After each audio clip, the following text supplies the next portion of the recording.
Lollipop ধরিয়েছে, ওকে lollipop ধরিয়েছে। বাঁদর যেমন এই ডাল ও ডাল এ ডাল ও ডাল লাফায় না, একবার এই ডালে লাফাবে, ও ডালে যাবে, ও ডালে দাবাবে, এ ডালে যাবে। আর যারা বুদ্ধিমতী আছে না, তারা একটা কলা ধরিয়ে দেবে। ওকে পশ্চিমবাংলার মুখ্যমন্ত্রী চাণক্য মুখ্যমন্ত্রী,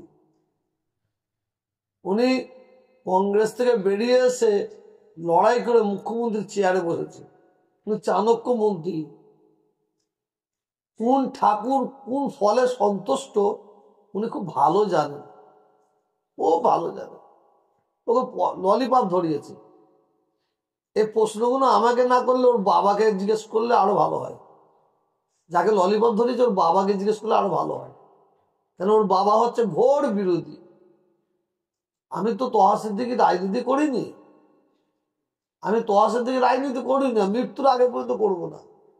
তো মমতা ব্যানার্জি ভালো কাজ করছে, উন্নয়ন করছে, তাকে সাপোর্ট করতে আমার কি অসুবিধা আছে?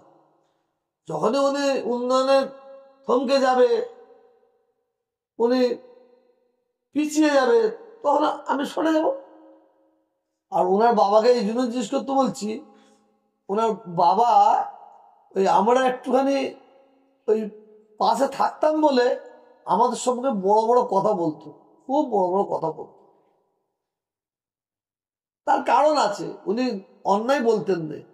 কেন আমাদের ফুরফুরা শরীফের বাপ দাদু 14 পুরুষ আমার রাজনীতিকে কোনো পাত্তা দিই না।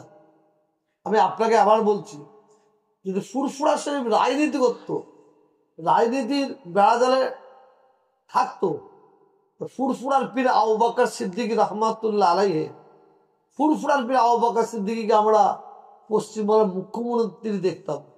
এতে কোনো সন্দেহ নাই, 110% নিঃসন্দেহ।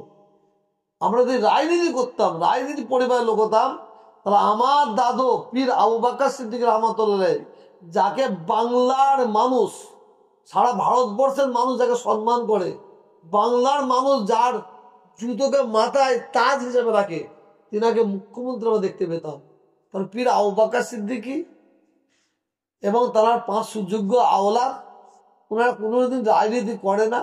ওনারা যারা রাজনীতি করে তাদের জন্য দোয়া করে, যারা দেশের দাসের কাজ করবে, মালিক যেন তাদের জয় করে।